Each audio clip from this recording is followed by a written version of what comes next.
Okay, for this recipe we're going to be doing lamb and barley risotto. This is a great dinner party dish to do. You can just put it on the stove, forget about it for 55 minutes. You don't need to stir it, it'll just cook away itself. Absolutely beautiful at the end of it. We're going to be using lamb shoulder, which cooks down beautifully after a long period of time. There's two other cuts you can use as well. We've got lamb leg steak, which you can just take off the bone and cut that into dice, braise that down. Okay, also rolled leg of lamb, which you could just dice up or get your butcher to dice that for you. Okay, so the first stage of preparation, we're just going to take the lamb dice, just place this into a bowl, and we're going to season it with turmeric and cumin. Salt and pepper.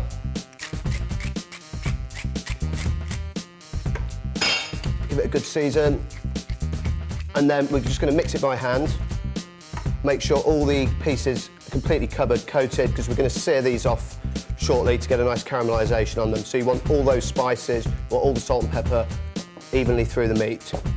Okay, so I've got a pan hot here. I'm just going to add a load of olive oil to that, and I'm going to brown these lamb dice off so we get a good caramelisation on them, a nice crisp exterior. Okay. Okay, so you've got the sizzle going there. That's a good indication of all's going well. Okay, so I mean, don't turn the lamb over. I mean, you want the caramelisation, that's really important. Turning it over, you're just going to kind of keep on cooking it and cooking it without actually getting any seal on it. So that's really important. Grab yourself a spoon and then, you know, just have a little peek, see how it's going once in a while, but then just put it back. If it's not there, you want a nice deep golden crust on it. That's the idea. Okay, so you see I've just started turning some of these pieces over. You've got a nice crust on there. It's quite firm if you press it with a spoon. See all the spice have come through like we were talking about earlier, and, you know, the yellowness on there, it's looking really good. We're just going to finish it for 2 minutes on the other side, ensure we get a caramelisation there, and then transfer it to the casserole dish. Okay, so we've got all the lamb caramelised off. It's all ready to go, and we're just going to transfer that straight into the casserole dish.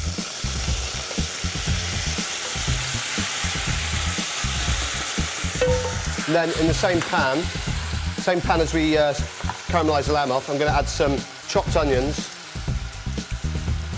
and some chopped garlic.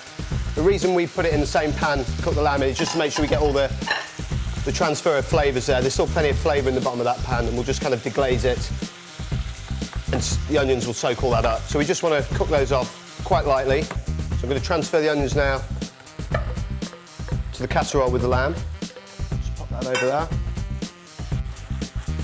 Make sure that's well incorporated. All the onions, all the lamb evenly mixed. Then we're going to add the pearl barley. Give it a good stir, incorporate, get all the juices over the pearl barley. And then finally we're going to add the liquid. So we've got the vegetable stock.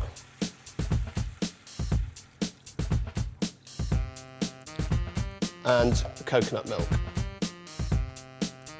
Okay. So there we go. So we're just going to bring this up to the boil now. Once it's up to the boil, we're going to simmer it and then just cover and cook out for 45 to 50 minutes. So, I'm just going to remove the lid from this risotto. It's been cooking away nicely now. And if you just have a look, all the pearl barley has soaked up the juices. It's looking really, really good. Almost creamy. Really, really good. So what we're going to do now is just add the peas straight into there. And the reason we add the peas at this stage is so they retain their colour nice and fresh, nice and green at the end. So we're just going to cook this out for another 3 or 4 minutes, and that'll be ready to serve. So the peas have cooked through now. Nice and green, and we're just going to sprinkle a bit of fresh mint over the top of the risotto, just get a bit of freshness in there, and that is ready to serve.